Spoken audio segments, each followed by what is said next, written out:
Aujourd'hui, on parle de l'adaptation du livre de The Long Walk de Stephen King, ou encore plutôt Richard Bachman, c'est-à-dire de Marche ou crève, réalisé par Francis Lawrence, et voici ce qu'il faut savoir avant de le voir. Je suis fier de vous, les garçons.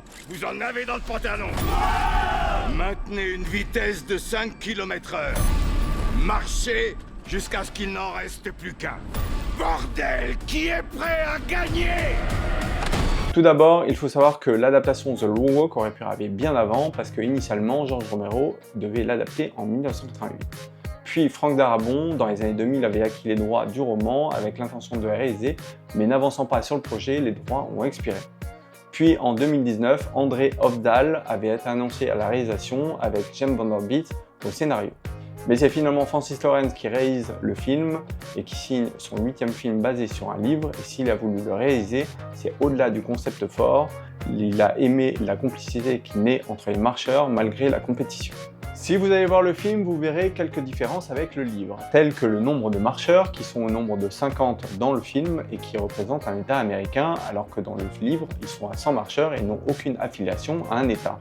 Mais également la vitesse de parcours qui est dans le livre fixée à 4 miles par heure, alors que dans le film on est à 3 miles par heure. Puis de nombreux personnages blancs ont vu leur origine ethnique modifiée.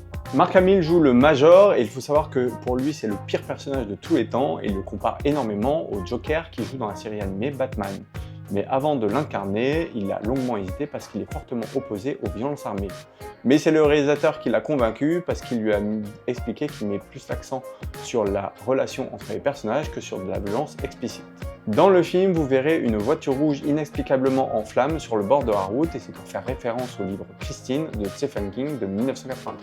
Le tournage a eu lieu à Winnipeg au Canada et il a été extrêmement difficile, comme l'a rapporté Cooper Hoffman, parce qu'ils ont dû marcher 24 km sous une chaleur de 40 degrés, sans ombre et sur du béton.